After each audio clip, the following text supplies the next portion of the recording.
So my name is Jasmine Sandler. Thank you all for joining us today. This is Warrior Women in Business. We are much more than a podcast. We are a member organization that supports warrior women, women that are really serious and authentic and are looking to support other women and are looking to grow their businesses, and they need help. So they might need some education. They might need a connection to a great mentor or coach like Precious, or they just might need to connect with other female entrepreneurs that have been there and done that. Warrior Women in Business is an organization that I own under JS Media. A big part of Warrior Women in Business is also the events that we produce. They take the shape of both virtual education and entertainment events. We do a lot to support women in the arts. We also do a lot to support women and families in need through our events and charitable contributions. The website for Warrior Women is warriorwomenbusiness.com. And I'm just gonna get right into the interview today. So just a quick backdrop. Precious Williams is amazing. I actually can't wait to hear from her today. I have lots of questions. So she, most recently for me, we connected, and she is now a certified Warrior Women speaker, mentor, and coach. I'm really just so honored to have her on board with the Warrior Women crew. And, I thought a great way to introduce Precious is to just go right into the fire and have her on the podcast. So I'm going to give literally a very quick brief on her bio, and then I'm going to jump right into the questions. So first, Precious, if you want to wave, I'm really, thankful that you've taken the time out to be here today. And I'm sure my audience will love you. So Precious Williams, as our Warrior Women title denotes, is the killer pitch master. And she's going to be talking about that today. Pitching, a lot of times we just think of it. I do a lot in the advisory work for female entrepreneurs is, how do we pitch to investors and what does that look like? But pitching goes beyond that. As a speaker, myself and Precious, and a lot of the women that listen into this that are also speakers understand that the pitch is truly important. That's when you grab the attention and you make a difference, right?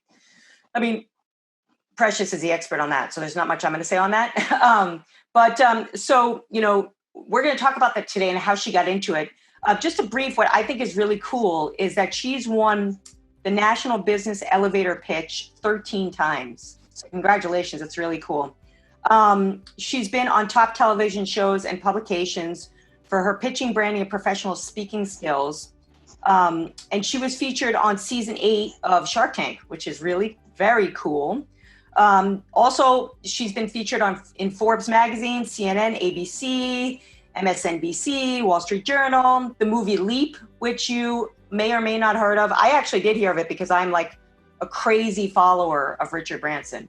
So, as well as several others around the world. She's the author of the #1 best-selling book, and has been featured on top podcasts and stages around the world. So again, super excited to have you here, Precious. So I'd like to start by jumping into some questions, about how you just give us a brief. Let's start with, give us your story. What's your story? How did you get here today? Stricken home. I was always told that I would never make it in life. And when I look back, I'm like, wow, I really did it. When I was 5 years old, I swear I heard God say to me, you're going to be a talk show host. Because I remember Sally Jesse Raphael. Remember her with the red glasses? Oh, I like Sally Jesse. Mm-hmm. Loved her. Loved her. Phil Donahue. Didn't realize that what my grandparents, so after my mom nearly beat me to death in November 18th, 1991, and I went to go live with my father, who was a drug addict, the greatest thing happened. My grandparents stepped in, and my grandmother knew I had a voice. She knew there was something special about me. She said, when you enter a room, people feel your presence before you enter. And then when you speak, you command attention. She said, that's your moneymaker right there. And I never believed it. And now I'm 41, and I'm like, how could she see that at 16? My first speaking engagement was at 16 years old before the mayor of the city of St. Louis. My second was before the governor of Missouri. And then went off to college, still spoke, went to law school, became an award-winning attorney, hated it. wanted to start my first company, Curvy Girls. Had no money, won pitch competitions, got on television, and that's my story in a nutshell. Well, that's a pretty great story. You know, I'm a fan of St. Louis. So I run the Hockey Players in Business Association New York City chapter. So oh yeah, I know that. I was there when Brett Hull was big. That's the home of hockey. So complete appreciation for your hometown. I really do, honestly. So you call yourself a pitch master, and we all know in business, whether pitching investors to raise funds for startup development or expansion, pitching for media placement, a lot of the work that, you know, I've done for years is, you know, getting my clients noticed, right, on stage. Yes.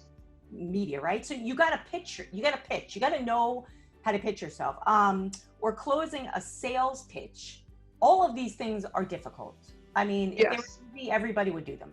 So can you walk through why you chose the path of, you know, helping women pitch and like some wins along the way? Because it's hard, you know. So can you talk about it is hard. But it came naturally to me. I don't even know how to explain it. It was like a God-given gift. I thought speaking was great. And then when I had negative $400 in my bank account and I'm trying to start a company, I didn't know that you could win money by pitching. And then when I saw people who usually won, they didn't look anything like me. And then when I decided that, you know, listen, I'm going to go out there and kill it, I did. So my first pitch was to the producers at MSNBC's for Your Business with JJ Ramberg. Oh, yeah. My second pitch was on the show, Your Business with JJ Ramberg, and I got $500,000 investment, negative $400 to $500,000. So when we talk about Shark Tank was an amazing experience. I never stood in line. I had a private audition. That was amazing to me. My clients being on Shark Tank was amazing because I just knew how to work it. I think one of the things that sets me apart from other people is not only have I stood in your shoes, I didn't read it in a textbook. I didn't learn how to pitch from a book. I didn't learn how to pitch from Google. It naturally occurred to me. And that's why I always want to tell people, when you change your language, you change the game. If you want to sound like everybody else, you'll get treated like everybody else. But pitching is a way of differentiating yourself from everyone else and doing it boldly, confidently, That's the and key. being able to know the pain points. What are the pain points? When you pitch to media, we all know you got to set yourself up as different. You really do. And innovative and fun and fresh or something like that. And so at the end of the day, it came naturally to me. So my clients have been on Shark Tank. They've gotten corporate training engagements. They've gotten speaking gigs. They've been in the media. Like, you name it, they've already got it. And that's because it came easily to me. And you're transferring your skills. And, you know, Yes. it's, I mean, I put it all in the same kind of bucket, sales, right? I mean, It is. my background is sales director. So to me, you're selling, and there's so much emotion around selling, and it sounds to me, there is. And that's what I found. There is. It's like a mental block, right? And it gets Yes. I feel like that's what you're helping with, and it does take somebody special, because it's a whole, like I said, it's not easy. So, I mean, it's tremendous what you've done, but I really think your value, just listening to what you said, is kind of guiding as a mentor, right? People through what you already have. That's your talent. And as a warrior woman, what I'm really doing is giving them permission to position themselves. Yeah. I'm sorry? I said this is the W. Okay, so giving them permission to position themselves. I'm really tired of women and men, but women especially, feeling like they have to look a certain way, talk a certain way, act a certain way. And as warrior women, you're different. You're cut from a different cloth. So I'm unapologetically Precious Williams. You either love me or hate me, but I want you to have a reaction to me. And not like, yeah, right. Right, no, that doesn't do anything. You have to be bold. I love that you said that. We didn't even get to that question. I am bold. Yet. I'm very bold. You answered a question. And I love. We haven't got to. I said you answered a question we haven't got to about how you see a warrior. But I think I get it. Okay, so how do you see? This is important. How do you see that pitching has changed since COVID-19? And where? Because I have two clients, two female startup clients that I developed, you know, their business plan and all that. But we couldn't go to pitch. We had to extend it out. And I don't even know when the pitches are going to happen. These are investor pitches. So Right. How do you see, like in your own business, how do you see that changing in the next like year, 12 months, pitching? So for real, when it comes to like investor pitching, I'm not getting so much of those anymore. Okay. I'm getting more people wanting media pitches or speaker pitches. So that has increased more than the investor pitches. So for what I'm seeing is people are saying, hey, I have a voice. I have a message that I want to get across. I have something that I want to teach. I am very learned in my profession, and I want to be able to pitch it in such a way that a college or university would be interested in licensing, or I want a big company to bring me in as a corporate trainer. So that's what I've seen the main difference. The investments are very, very different now. Yeah. Very, very different. People aren't, you're not able to go and meet with people and let them see eye to eye. But I did a global pitch event, and it was so wonderful because I got to sit like on the same, I guess you say, virtual panel with venture capitalists and angel investors. And they were specifically looking for women of color to invest in. When has that ever been a big deal? And they tasked me with finding these women, because I know a lot of them in my network, and they were like, we want to give them an opportunity because we keep hearing that there's no pipeline. And I do believe that there is. It's just maybe not as publicized. So to be able to give women the opportunity to pitch for it, go for it, because investment pitches are just not where they used to be. And so people really want to focus more on speaker pitches, really getting their brand and their messaging out there, and having a great media pitch. Yeah. You know what I'm seeing that coincides with what you're seeing is, especially with all the, I just did a presentation for SBA last week, and they're right. Congrats, Queen. You're so fun. So, but the point is more that the SBA is doing a lot of things to open up grants and opportunities for women.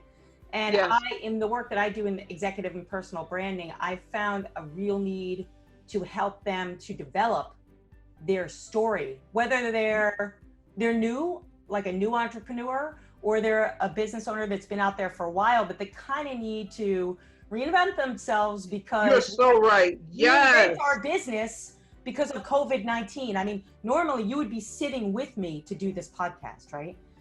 So, so that's interesting. I think that that's an important, point to think about, right? Is that this is a time where you can hone your pitch, right? You're so right. And also there are a lot of more virtual speaking opportunities than they ever, like, listen, no one can do physical. True. I'm doing one for NBC Universal tomorrow. I'm so excited about that. And so, like, these companies are really, and listen, it's not because I'm a chocolate chick. I want you to know that, but these things have been in the works, and now they're like, let's do it. Let's do it. So I literally speak, I feel like 3 to 4 times a week. So these are opportunities that are like, oh, thank you. I'm getting in the door and leading it to corporate training, like, I love it. That's really great. So, some of the women that are out there that are looking to, they're looking to build their pitch. Where would they start? What advice would you give them in terms of starting? Like if they were just starting on their own? Yeah, they're just literally thinking of, let's just stick to, I got to sell myself, right? So usually we do the social media and all that stuff and the personal. Oh, definitely. I would talk about the pitch, like where do you start them so that it's succinct, it's powerful, it's like you said, I like the word unapologetic. Like, right. Start with that? For me, when I start my clients, I always want to start with the basics first. I can't create a killer pitch for them until the basics is done. So I usually start with giving them homework, but the homework is so basic. It's like, who are you? What do you do? Who do you service? A powerful call to action. I'm probably missing a step, but just getting a real understanding of what do you bring to the market that's so different? What is your secret sauce, right? And when they're putting this all together, it's not just who are you, just like, oh, my name is, this is what I do. That's the most boring way to start a pitch, but we need the basics first before we transcend into killer. So once you answer those, and it goes like with anything, before you can really cook, you need to learn the basics of cooking. And then you kick it in overdrive. Now you're like, bam, like Emerald, bam. So you don't start there, but you have to learn the basics. And so that's where I start. And then we take it into overdrive when we start to create your story. Whether you have 30 seconds, 60 seconds, 10 minutes, You want to tell an effective story, and you really want to make sure that your pitch is less about you and more about who you're servicing. You can bring some of yourself in there, but I really think that when it comes to, like, if you're pitching your services and your products, it should be more about, you know, how big is the market and stuff like that. That's just only a part of it. Your financials, that's great. Mm-hmm. But what type of story are you telling, and what pain point are you addressing? That's a totally different angle. Yeah, no, I love it. It's reverse, right? And it is about, it's always about the listening end. In social media, which I've been in forever, you know, people don't realize, because they haven't been in my industry, they don't realize that it's a listening tool. And that's what I always start with. I was like, you know that this is a data mining and listening tool? And then they look at me like I have 3 heads. I'm like, yes, that's what it is. So it is all about the listener, the audience. And I think you're absolutely right. It's about, you know, understanding who you're supporting and crafting a story that you said is very impactful. So I like that. So, okay. All right. I have a question here. So, you know, talking like about Beyond Start, and talk about like the daily job of women business owners and selling, you know, how often do you come across female clients that need help in their sales pitch? Like, you know, every last one of them. Right. But my question is more about in terms of specifics, where is it? Because they could go to, so for example, they could go to a sales trainer. They could go to a sales workshop, of which, you know, I'm all the time. But when they come to you, what is it? Where are they stuck in the sales process, and how do you help them overcome? I'm trying to get like really specific, because the women that are listening, they have opportunities to, you know, get education from everywhere. So what is that point, and what does that look like? So I think what happens to a lot of women, especially the ones who come to me, is they've been putting out a lot of content. They've been putting out a lot of very valuable tips, tricks, and techniques. The one thing that they can't get is their ideal client, right? And I don't mean like, oh, NBC. I mean that woman or that man or that individual client, how to truly attract them, and how to turn a prospect into a client with a killer pitch. So they want to be able to attract from jump. Like when you're on social media, one of the things you notice is people like to put up the greatest story ever told, like the fake story, right? But they want to be able to say things in such a way that, oh, no, I never thought she did that. Oh, I didn't even know that was her talent. Because everybody's talking about, oh, I have a course, I have this, I have that. I don't care what kind of course you have. It doesn't sound like anything. The title isn't attractive to me. What you're saying is attractive to me. They don't know how to attract the people they really want to work with. So what do most women do? They'll take whoever comes in the door, discount their prices. And it breeds resentment. And so as a woman who is literally just, especially this year, really worked with the women I really wanted to work with, and the companies I really wanted to work with, it started with making sure that I had the right people on my team, and also getting laser focused. Not just, oh, she has to be a woman between this age or whatever, but really doing a gap analysis, really understanding, not an avatar. That's, everybody does that. Right, yeah. That's surface level. That's surface. I agree. But what do I do that no one else does as well as I do, and exploit that gap? If I said I was a motivational speaker, you'd be like, oh, okay, Les Brown. You would associate Les Brown or any of these people. Yeah, you associate those kind of people. And so I'm below that, because you're like, oh, I've never heard of you. As a killer pitch master, when people go on LinkedIn and they put an elevator pitch, I pop right up. That's because I specialize in that specific realm altogether. Plus, I've been a professional speaker since I was 16.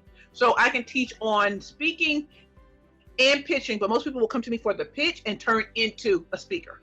Yeah, no, I love it. I mean, it's like we coincide so much, because the personal brand is generally about speaking, you know, and kind of you need to understand what you're, like you were saying, your focus is, and really what's specific that you want to own. That's what I do. You know, it's all about the own. Yes. What do you own, and how do you create your own lane? Motivational speaker is ridiculous. I mean, you know, I've been a part of all these speaker associations, and you're like, what category are you in? I'm like, I'm not in those categories. What? I'm not in the categories. I'm in my own category. And I'm in my own lane. Women that excel, right? The women that own their category, and I love what you said in the beginning, because you talked about confidence, And Mm-hmm. that precedes all of this for you to actually, you could have a killer pitch, but if you don't have the confidence to deliver it, it's just Trust me, I've slaughtered those people all day, every day. That's why when I'm brought in, I help you slay all competition. I am not for the BS. I'm like, listen, you want to do this? You want to go hard? I love Let's it. be like Jordan, 96, 97, back to back, back to back. Let's do it. Yeah, you just got to practice about 1,000 jump shots a day. Which is fine with me. I'm down. Yeah. Okay. Our mission at Warrior Women, mine and yours, similar. We want women to come together, right? That's yes. kind of what we're looking for, and help each other. So I'm wondering, outside of, or maybe even within the pitching work that you've done, are there any women's initiatives, like events or initiatives or organizations that you've been a part of, supported, led, volunteered for? Any highlights around those activities that you could share? Well, I'm a member of Master Network, which I absolutely love. That's where I met Ramona. Right, Ramona. Our mutual friend Ramona. So Master Network has been good to me, especially the president, Danielle Hughes, who has secured speaking engagements at Price Waterhouse for me, like just crazy stuff that's happened from her. Got an influencer contract with a lingerie company. I like things she's done is crazy. Then the C-suite, I think it's called, the C-suite? The C-suite? I think that's what it's called, C-suite. I went to one meeting and pitched and got 2 clients out of that. And one of them is a huge law firm in LA. Okay. So that was great. And then I love International Association of Women. I love Ladies Who Leverage with Kelly Charles Collins. E-Women Network with Kimona Hansen, who is the NYC president. So those are generally the places that I go to actually really network, and not with just people who just show up. These are people who are there to make decisions and there to do it, right? And they see my value. Mm-hmm. They see the value in me. I see the value in them, and it's this constant going back and reciprocated relationship. And what I really love about the Warrior Women in Business is when you're starting something just so incredible, and to bring in talent from all over, and to work all of our talents together to make sure that the women are truly supported. Like, you and I can do similar things, but we are not the same. No, we're not. And I love that, because I don't feel pressure like, oh, she's gonna take this from me. I don't feel competition at all. When I say I don't feel competition, I don't ever feel competition. It's like I got bad vision. I don't see competition. And you have made yourself so available, and you're bringing the best of the best to the fore, to make sure that the women in the organization always have women who can help support them, surround them, and actually teach and train them, not on some BS, but on the real things that make it in business. And you're not going to be taught by women who just, hi, I'm just so happy to be here. These are warrior women. And to be a warrior, you got to fight. You got to fight, and you got to be, and I love that you said that. And I do know most of those networks. I think that they're great. And, we at Warrior Women, if you've seen our events calendar in the past, now the new one is coming out, it's really about partnering with other women's organizations that have a similar interest. Because, the whole point of starting Warrior Women in Business to me was I just couldn't stand the competition. I was like, I want women to help each other. I really want women who are badasses that work hard to come together, and they have a dream, and I want to help them achieve their dreams, and then at that time we all hit our dreams. So I really like that. Okay. So at Warrior Women, all Warrior Women have a story of personal inspiration and growth. Can you tell a story, like, over your career, of when you were inspired by someone else? It could be just a one-off, or it could have been maybe a mentor where that person, like, for me, all the women now, Warrior Women in Business, I'm being serious, are my inspiration. I keep going because of them. Because it sounds so funny. So my grandmother's always my inspiration. She's been deceased 20 years, but she's amazing. Mm-hmm. I'm sorry? I said God rest her soul. That's why I said yes. But but another woman who I know we all talk about, Beyonce. Oh my goodness. And it's not the glitz and glam Beyonce that I like. Let me be clear. I do not want her glitz and glam. You know when I fell in love with Beyonce for real? I was watching her when she was getting ready to do the Revel concert at the Revel, and she had just had a baby, so she was losing the baby weight, and she was literally transforming right before my eyes, right? So you knew that she worked hard behind the scenes. She's not one of those that just like dials it in. She puts in a performance, like when she's rehearsing, and that's what I love about women that we rarely show is the behind the scenes. Anybody can show up glamorous. There's another type of woman that's a beast that looks like, in order for me to put on a performance of a lifetime and show up as beautiful as you want me to, I got to put in that work. Like Jan Levinson always says, you got to do the work. I watched her do the work. In fact, the other night I was watching some Netflix thing about her, the Coachella performance, the homecoming. Mm-hmm. Literally, she had given birth to twins. I know, it's crazy. She's bigger than I've ever seen her, and I loved it. Like literally watching her weight go down and her telling the truth about how difficult it was, and dancing, and all of a sudden it was like, this is brilliant. I love behind the scenes women. And when I say behind the scenes women, I like seeing the process. And that's like, if you ever watch something on me, I will show you the process. What outfit am I going to wear? What am I thinking? I'm scared, y'all. Can y'all throw me some love? Like, I love behind the scenes. And so you'll always see that from me. Instead of just, I showed up like this. No, I noticed that about you, and I really like it, because a lot of people are afraid to show that side of them, and it comes out. You know, especially nowadays, it's hard to. So the fake is sitting in the house. You know what I'm saying? Like, people are in the house. What are you going to do? You know, sometimes I'm interviewing women, and like their kid runs by, or a dog barks, or who the hell knows? I mean, and I live in Manhattan, and you know, you hear like, forget it, fireworks. You'll hear fire trucks. You'll hear like construction, and whatever, it is what it is. Whatever. No, I haven't gone to the salon since February. You know, whatever. And yeah. So behind the scenes, and it's those stories that I agree with you that are really inspiring, because you know, I'm a singer songwriter, and I lead a band.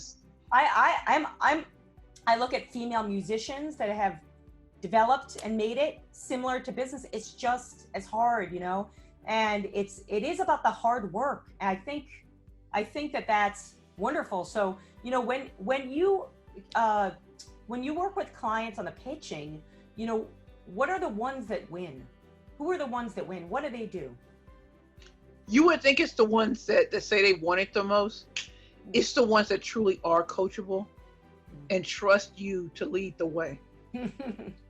It's not just the ones who say, I want it. Because a lot of people say that to me, oh, I want it. And then when I start putting them through the paces, it's like, you know, I'm like, yeah, you really got to want it like your next breath. That's how I go into pitching. When I went in every competition and people would laugh at me and say I was too fat, too black, you know, I'm going to talk about food. I went on that stage to destroy them. Like, oh, so that's what you think of me?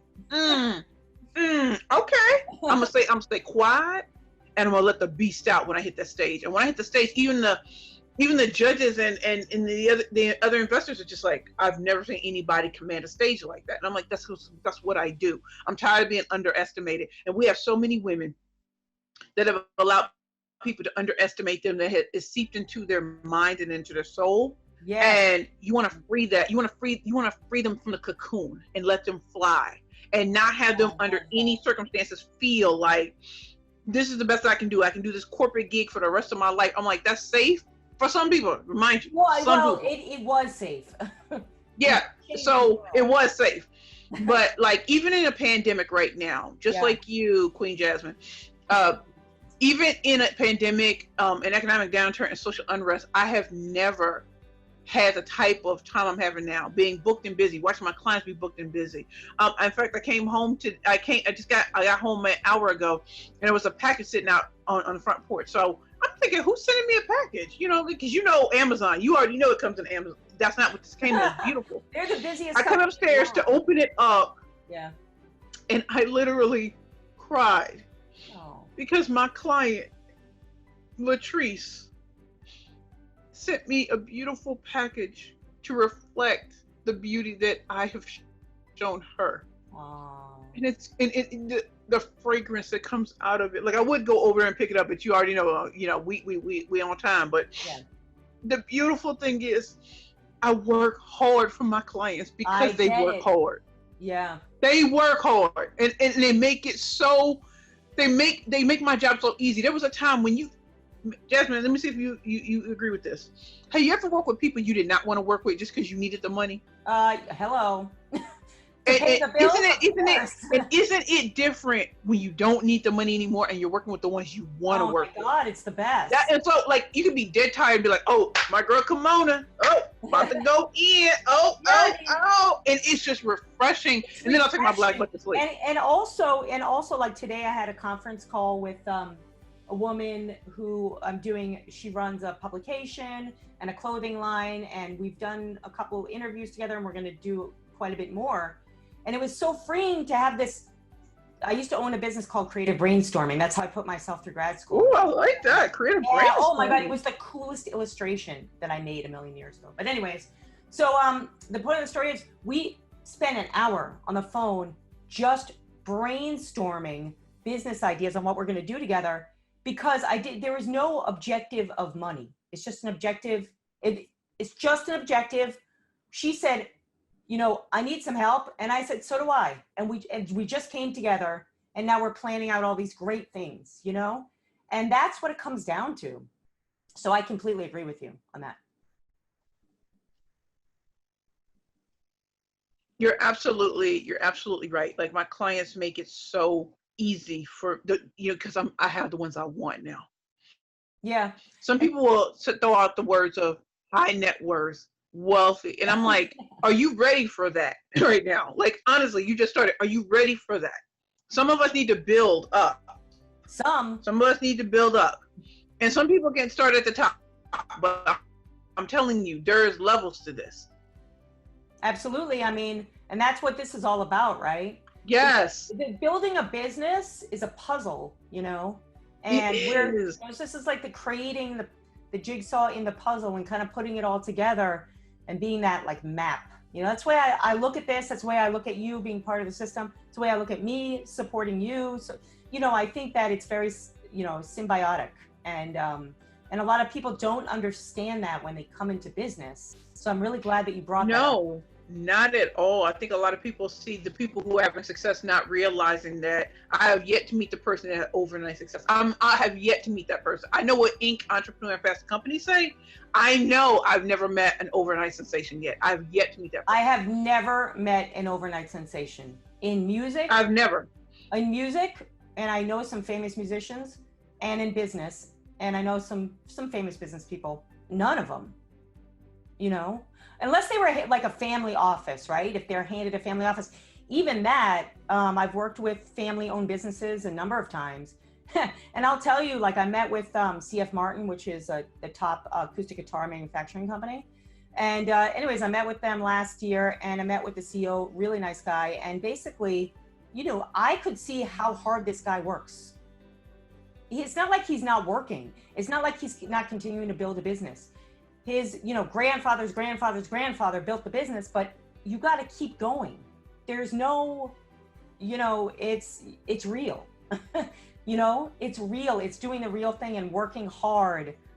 So I think that's a lesson that everybody needs to kind of take away. And sometimes, I don't know if you agree with me, sometimes it's hard when you're faced with so many objectives and challenges, and you have these goals, even if they're mini goals, like a lot of coaches say, address mini goals. If you're not hitting them, to keep going. So maybe could you talk about that a little bit, like in the world of pitching, how people kind of hit their goals, how they overcome challenges? So, as you know, Jasmine, 3 years ago, I overcame homeless. Actually, less than 2 years ago, I overcame homelessness. So the woman you see before you is not who I used to be. There's so many women who are holding back the things that they've overcome because they're ashamed. Yeah. Not realizing that when they free themselves from that, they're freeing another woman. And so I'm giving them permission to be like, yeah, you could talk about me and say, yes, I used to be a severe alcoholic. Yes, the love of my life died. Yes, I was homeless. Yes, I squandered all the money from my first company. I shouldn't even be where I am. I feel like that show on investigation discovery called I Survived. And when I started telling my story after I presented, women would just get like, I can't believe you told that. Like I can't believe it. And I'm like, how did it help you? He said, maybe I can tell. And so now women are getting a little bit more comfortable with not telling everything, but just telling the things that a lot of us go through, and we think we're the only one, and we're not. There's so many women, especially here in New York, who battled bad relationships, bad business partnerships, who tried pitching before and thought that they were so bad, not realizing that every failure is that stepping stone to success. So even in pitching, I have a woman right now, I can't even give her name. She's right at the point of being on Shark Tank. She did the contract and everything, and she had been trying before, and it wasn't until we worked her pitch together, practiced, and she sent me a text message. I'm in. And I wrote her back, should I be surprised? Good for you. So I'll say what I'm saying is, don't give up. If it takes you pivoting, it takes you changing something, you might be so close. Like that diamonds, you ever heard that diamond story? Like 5 feet from diamonds. What is it? Everybody's going to dog you in the beginning, no matter who you are. They're going to dog you. Everybody's going to dog you. How do you stay on? And that's why warrior women in business, in order to be a warrior, you have to fight. Big time. You have to know that you're not going to win all the time. And you know what? If you get a whole tribe of women around you, I used to compete in boxing, and I tell you that I love the fighting because it was, people be like, oh, you're a boxer? Yeah, okay. So they think you're a dummy, and they think that is the most, and I used to play chess growing up, and I say, it's just like chess. It's so strategic, and you got to be willing to get beat up. You just are. And it's to me, it's the same thing as business. You got to keep getting up, and you got to see that goal, I love it that they call boxing the sweet science. Oh, it is the sweet science. When you think about it, it's like, because I've been watching, my granddad used to watch boxing after dark and stuff like that. And I would watch, and I couldn't understand the science of it. But it's when it's done well, it's beautiful. It's a dance. It's like this, you know what I mean? Yeah, that delicate dance. It's a dance. I think between indecision and decision, between, just one punch could make or break. Or I love watching MMA too. Even though I'm like, oh, such a girl, like, oh, he didn't have to do that. Yes, he did. I can't watch MMA because I start crying. I feel bad. Yeah, it's brutal. It's brutal, but so is watching men get roughed. Yeah, I don't like watching people get hurt. I don't know. I'm such a wimp. Yeah. I barely kill a bug, so that's me. But you in the ring sparring. Okay, that's cool. I'm a person of God. You know what I mean? So understood. You know what I'm saying? All right. So okay. So you are a female entrepreneur, right? And you're also a female leader, and you're a warrior woman, right? So the question is, how do you balance it all? And I ask all of my guests this. I ask myself this too every day. How do you balance? I don't know if I have an answer. How do you make it work? How do I make it work? Honestly, I don't know if I can understand the word balance. I kind of get it, and I don't. The thing is, I never had a 9-to-5 in my life ever. Like, I was an attorney, so it could have been from 7 o'clock in the morning to midnight. So I never had a 9-to-5. Mm-hmm. So the same passion and energy I put in there, I do it double for what I do. Mind you remember I was homeless for 2 years before I walked out of the program. Like almost 2 years before I walked out of the program. And what you're saying is less than 2 years from that. I'm so grateful for my opportunities that I almost feel like I want to run myself into the ground because I love what I do. Like, I never thought I'd say that. Like, when I was an attorney, it was cool. But when you can see the manifestation of what you do in your clients, and they're doing this and they're doing that, and that's not to say everybody is like that, but that is to say a great majority of the people that I work with, and they just blossom. And I feel like, God, thank you for my gift. Thank you that I didn't waste it being told that I wasn't quite good enough and letting that permeate my soul. And now in my clients or any of the people, like, to be a warrior woman you're supposed to be tough.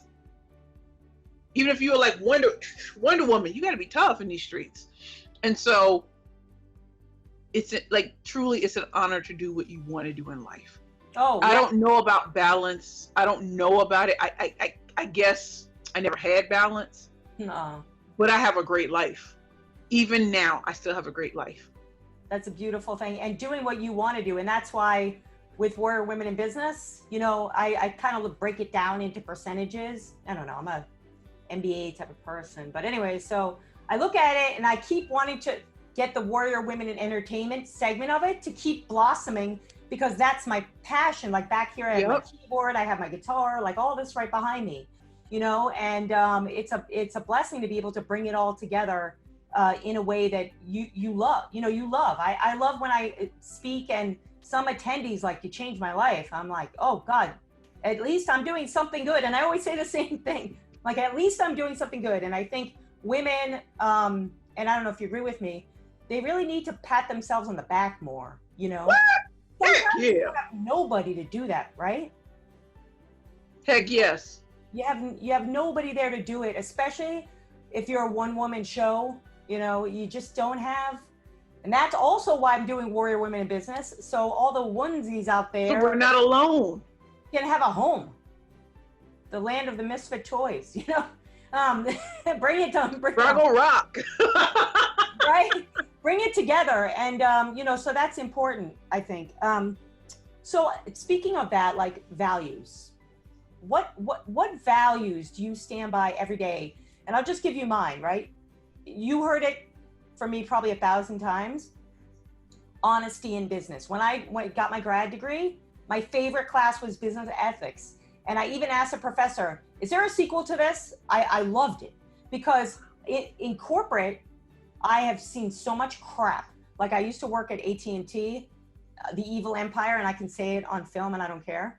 I have seen such terrible things. And so for me, my biggest value in business is really, really, really, really being as honest as you can be, even if you lose a deal, you know? So what values do you stand by in business and how have they helped you? Well, my first one is always bold. Like fortune favors the bold, so I'm gonna always be bold. My second one is passion.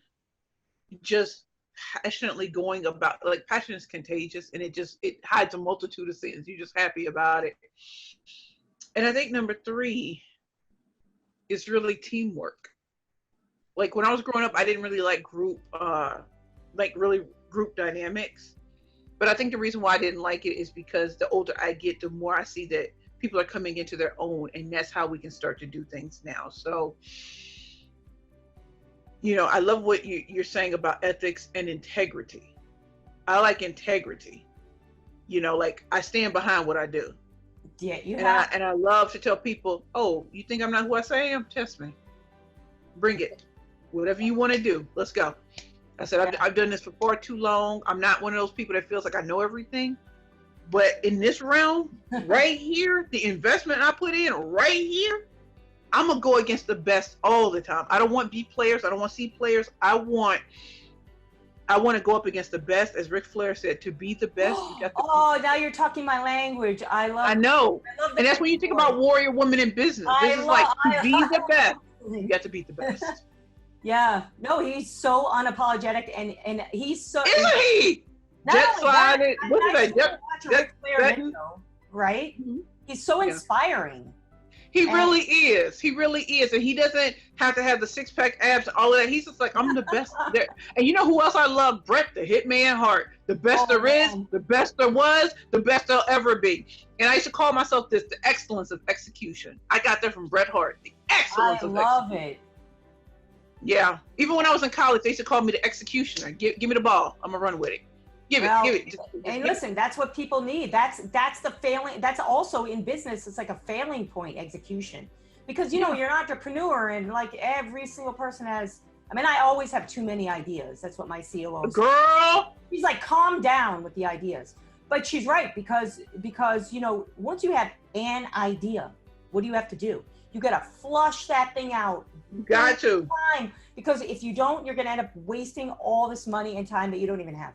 So, I mean, what about in execution that you think that you do works well? Like a tip you would have for female entrepreneurs that have, like, just having a hard time getting things done? So we're all sitting at home. I honestly believe that you should dedicate some time, like some real time, to just focusing on one thing at a time. Like, we all have 50 million ideas. Oh, How can we get one to work? How can we just get one?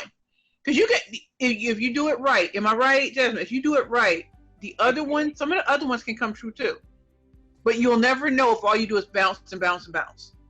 No, you're right. So, I mean, with my band, I'm the writer and I'm the lyricist. And anyway, so we've written, like, I pump out songs like babies.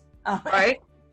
That's the way I look at my band. But pump out songs. Is the songs are babies, and it's like, it's taking that one song and really focusing on one song as a project, and that's where we are. Right, we're releasing an EP and a really, really, really important song we're going to be releasing. It's kind of political.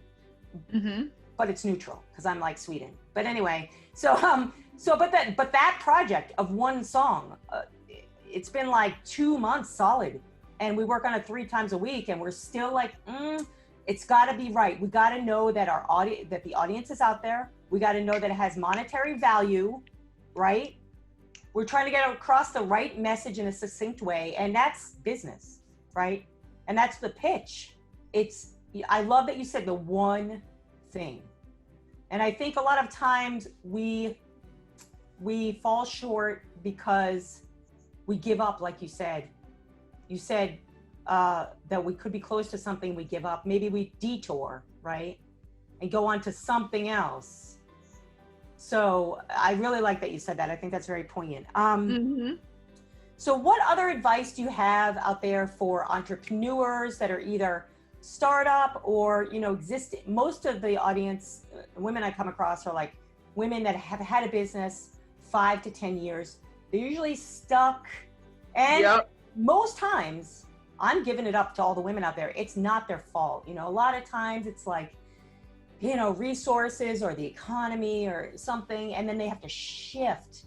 So what type, like, business advice do you have for women out there as they're developing? Just maybe think about something that you've seen in working with one of your— I can tell you what I did that really changed the game for me.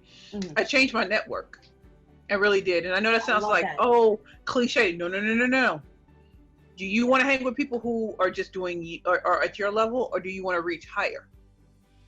Because when you have something to reach forward to and those women challenge you, it's a totally different ball game. Oh, yeah. It's a totally different ball, because when you're around people who are just at your level, and you might be at a high level, right? Yeah. But there is nothing like having your butt kicked by a sister woman, a friend, a woman by your side who's like, you could do better. I don't want no excuses. Right. I don't want none of that. Like, do better. Oh, you need help with that? I have a good girlfriend named Laura D. Harver. I tell you what she did to me one day. I said, I need to start on my own live event. When I tell you, she called me at 1:00 one day and she said, okay, so what do we need to do? I was like, she said, you got 15 minutes to do this. What else we got to do? She gave me another 15 minutes. She stayed on the phone with me. Oh, She said, it's got to get done. She said, I can play with you all day long. She said, but I know how you get down. So you'll work on some other stuff, some busy work to get out of having to do that. Because you are afraid of actually being bigger than you think you are. You're, and you know that quote that always talks about, it's not our inadequacies, it's our light. We're bigger and badder and bolder than we ever thought we are. And that is so scary to think, I can transcend the ordinary into the extraordinary. It's possible even to me, from a girl from the inner city of St. Louis, Missouri, through poverty, abuse, abandonment, torture. Yeah. I'm doing it. I'm much bigger than I thought, even at 5 years old. And at 41, I wake up, this whole week I've been waking up crying, just thankful to God for everything. No matter how bad or how good it was, thank you. Because it made me, now I, like that song by Christina Aguilera, thanks for making me a fighter. Thank you. Show her voice, forget girl, it. Girl. I want her on the podcast if she's listening. Christine, you're welcome anytime. Girl, her voice is all that. No, she was like, when I didn't start singing, it's only been 6 years, believe it or not, and I've like a freaking pit bull with singing. I've been training with the top people I'm all over it. I'm going to be the best. I just don't care. And she's one of my major inspirations. Her voice is so angelic, but she also has class, you know? And she has power. And power. She's just awesome in so many ways. I mean, I don't really hear people saying bad things about her because what are they going to say? You know what I mean? Even if she did, I'm like, she a diva. What you expect? I don't care about those things.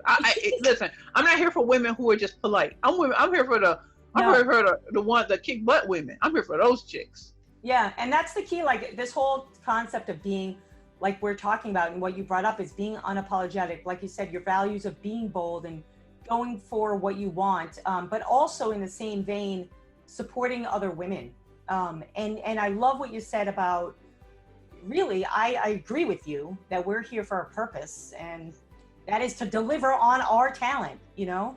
And I think that I love that you said that, because a lot of times in business, you lose sight of that because you're always chasing a dollar, which is honestly, I think, miserable to keep chasing money, you know? Just, I don't chase, you know? There's no point in it. So I really like that you said that. Okay, before we're going to try to go into Q&A here. We had some technical difficulties. So I've been like reading off of screens because we had all these difficulties today. But anyways. Okay. But before we go into Q&A, you know, I want to share with the audience, you know, how you're involved with Warrior Women in Business, and then you talk about a little bit about what you offer. So I'm really, you know, honored, first of all, that you're on the podcast, that you're a warrior woman, and that you're just so honest about supporting my cause, which is amazing, you know, and I think of it, we're all on the same level here, you know? So Precious has offered all of my Warrior Women certified mentors, coaches, and speakers are women that have these qualities. They want to help other women in a real way, and they're hard workers, and it's like no BS. And you can read about them on the internet, or you can talk to them, and they're the same damn person, and they've done the work.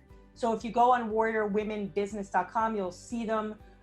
We're just starting to bring them on, and you know, I'm looking to have only 10 mentors and coaches on in the first iteration of warriorwomenbusiness.com. So, you know, Precious has been really gracious to be a part of it. And as we just start opening this up, you know, we're offering 30% off of any services, including myself, all mentors and coaches. And it's really reserved for women that need this help. Like if you're going into a pitch, you're like, you need to get branded right now. You know, you need to get out there. You know, that's who it's for. But we're also going to be doing more educational events. So if you're a startup, you know, we want you to stay in touch with us for sure. So Precious, can you just give a summary of, you know, your services, a little bit about your services? I sure can, Queen Jasmine. So I am the Killer Pitch Master. I offer a variety of services that deal with the art of communication. So I have pitching services, elevator, media, investor, and speaker pitches. I also teach and train in the art of public speaking, going from a public speaker to a professional speaker where you get paid for it. And then I have digital products that are coming out very, very soon. Digital products. So that's all on my website. So pitching services, speaker services, and my digital products. I also have an event this Saturday called Precious Fix My Pitch. It's a free. Saturday, what time? Yes, from 2 to 4. Okay. 2 to Saturday. 4 p.m. Eastern Standard Time. And I'm literally going to have people pitch at me, and I'm going to break down their pitches live and show you how we build them back up. In addition, I'll be teaching some innovative training techniques that I've never taught before, even in an overview, even with these other companies. Because as a real master, I don't rest on my laurels. I'm constantly investing in myself and make myself better and better. You have to. Clients better and better. So come to the Precious Fix My Pitch. Masterclass is free. It's from 2 to 4 this Saturday, July 18th, from 2 to 4. Would love to have you. You can go to my website, www.perfectpitchesbyprecious.com. And on the scrolling bar, you will see Fix My Pitch. You can sign up there, and let's get it popping on Saturday. You ain't seen nothing like this. You've never seen anything like this. Saturday, 2 to 4. Be there. Yes. Now, so I will be there for sure. I'll be listening. Hey, thank you. So say your website. Warrior Women's Ride together. Of course. So say your website one more time. Can you say your URL for everyone? www.perfectpitchesbyprecious.com. Perfect Pitches by Precious. right? Perfect pitches by Precious.com. Yeah. And you can look up Precious L. Williams in Google, because I have. Yes. And she's like, hold up, make sure this chick is real. No, because there's a lot of Precious Williams out there. They are. What? I was so shocked. There are. Yeah, you're right. It's me too. I was like, how many Precious Williams are there? So I'm looking just to see if we have any questions in Facebook. I apologize, but we ran into some technical difficulties with my assistant today, so I'm kind of running everything, but it's totally right. Fine. Let's just see if we have anything. Okay. I have one question that's come in that says, it's somebody that hasn't ever done a pitch before. They're brand new to pitching and trying to create their story, and they don't know what direction to go in with their story. Can you talk about like that for a minute? I sure can. And it goes back to something I said earlier about making sure that the basics are taken care of before you get to the story. Before we get to the story, because some people just want to start the story. I'm like, no, get your foundation together. When it starts off with your story, you want to start off with something very powerful from your story that illustrates the value of your business, right?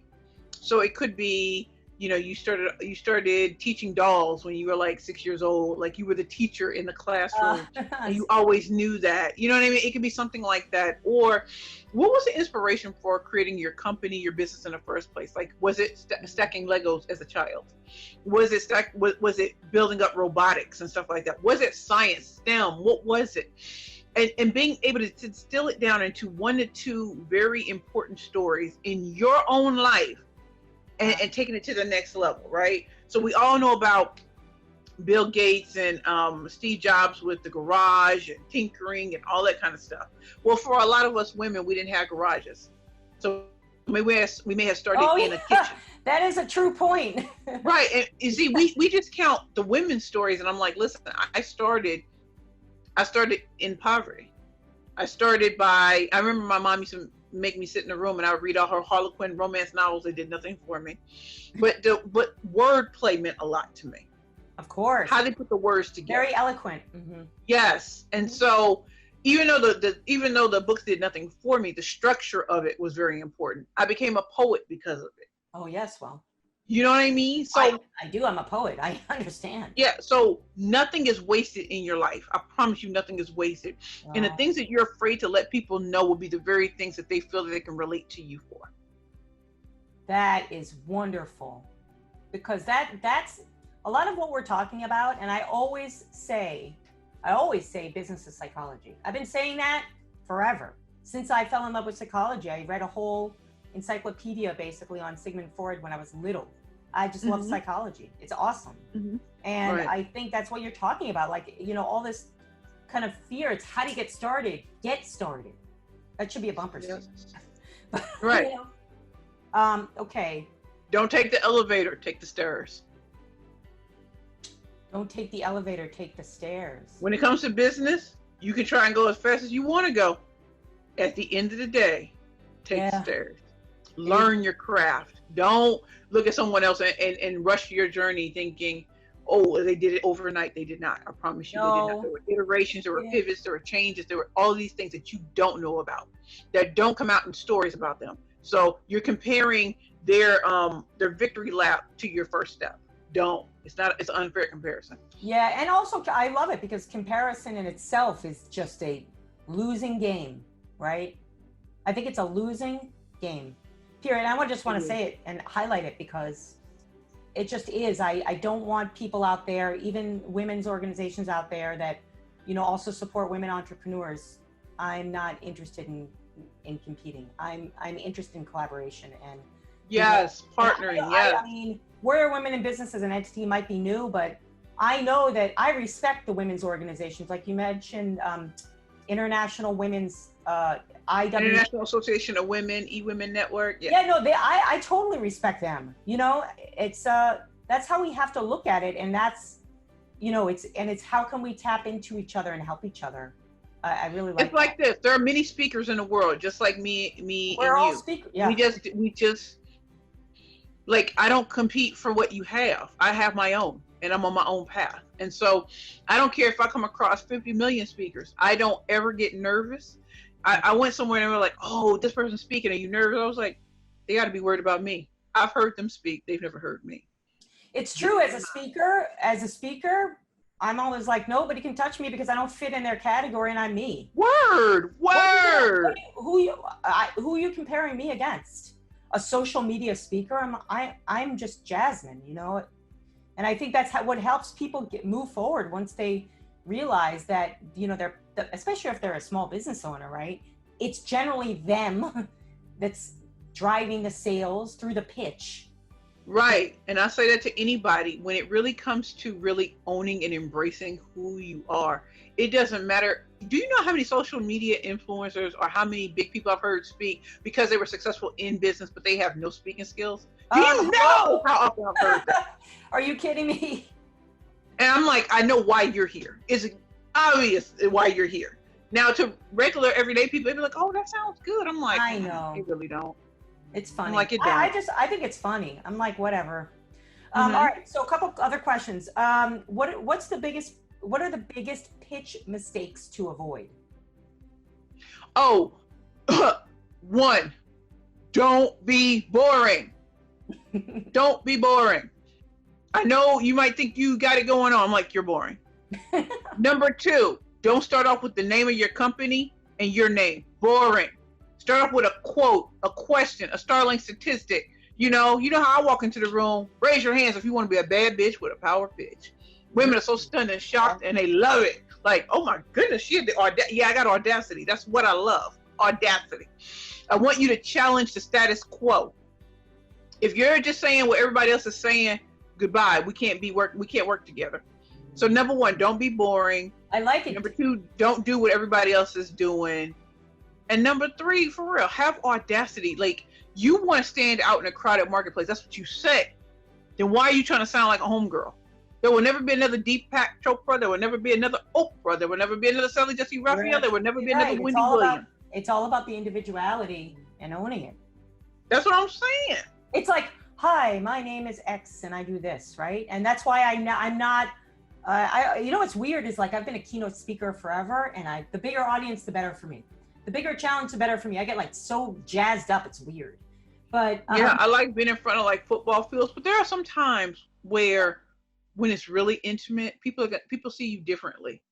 Oh yeah. Like, yeah, you can do the big stadiums, and we've done that, or the big arena, like, or big like done that. But there's a part of me that loves, like, I don't care if it's 500 people or 300 people or 100 people. There's something about that intimacy where they're seeing a different side of you. They can touch you. They can touch you. Yeah. It's like, she's real. She's not even a fake thing. I see her on TV, and it's like, no, I'm real. I hurt just like you. Right. But, my question on that is, so I do a lot of keynotes, but I also do trainings, corporate trainings in digital marketing. And then I go to these networking events, standard networking groups, and they ask you to stand up and say your name and blah, blah, blah. So if you already have your pitch down as a speaker, how do you, I guess, adapt your presentation for small, intimate, standard programs? You know what I mean? Like, if they're expecting you to say, and they give you kind of, here's exactly what we want you to say, how can you infuse your personal brand, who you are, in something that's structured if you come across like those opportunities? Okay, so those are not the opportunities I usually come across. I usually come across pressures. You are the master at this. Here are some things we think that you can go over, but I've never been told this is what I have to say.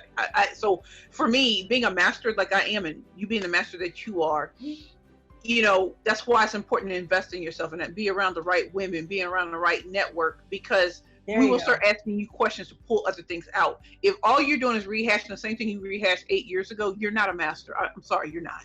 Yeah, you're right. Okay. You should be able to flip it on as a master, not as a novice, as a master. Yeah, your black belt. Yeah. Right, your black belt. Okay. Yeah. So what's one tip you can give to seem this is a good question, to seem confident while pitching? Girl. For me, honestly, when people help me pick out my clothes for an event, pick out my makeup ornament. Like I want a group. I want to have that groupie love. Like, I know it sounds crazy. Like, I want my group love.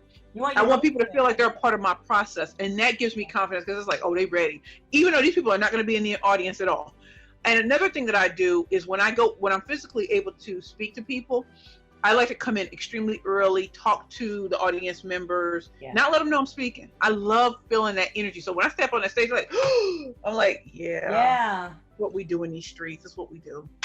No, I like that because, you know, you go, I mean, I know this, you know this, you go to these conferences and you prep early. You know what I'm saying? For me, it's always the tech prep because I never trust anybody. Oh, girl, the tech prep is always rough for me. Person, any HR person, no offense, but I just don't because there's generally a problem. So I always go and test technology, room size, lighting, like everything.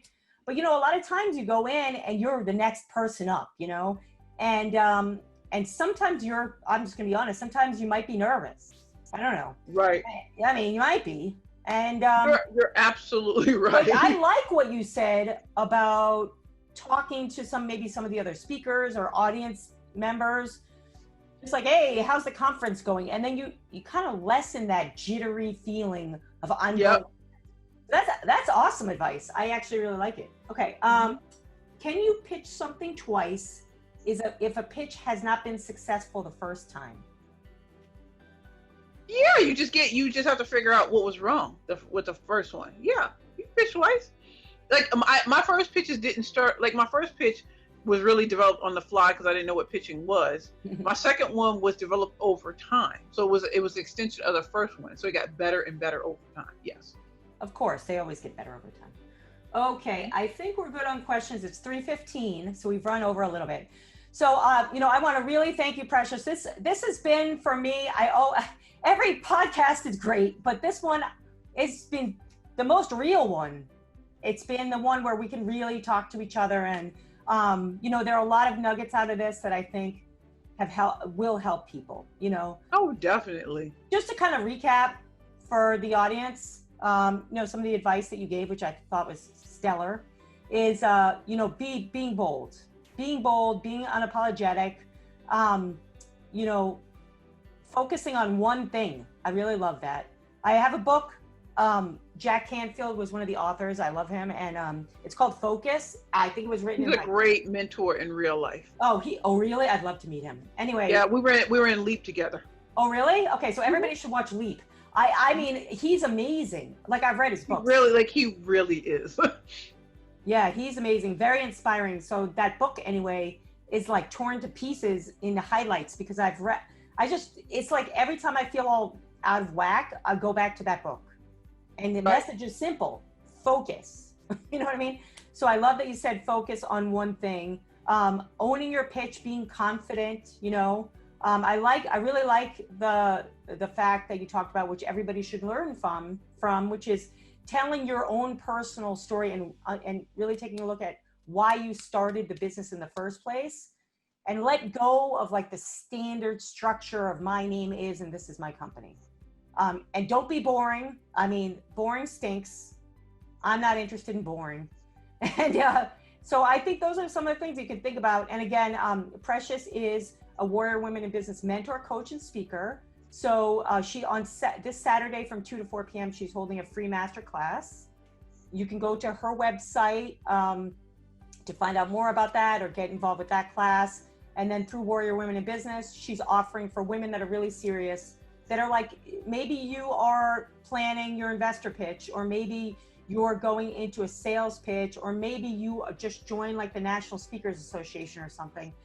You know, like I'm a speaker, we're all speakers, and you need help with your pitch because at the end of the day, there's just so many people out there, and your ways to stand. That's why I wanted Precious on. I mean, I do personal branding, but I don't do what Precious does, and we completely complement each other.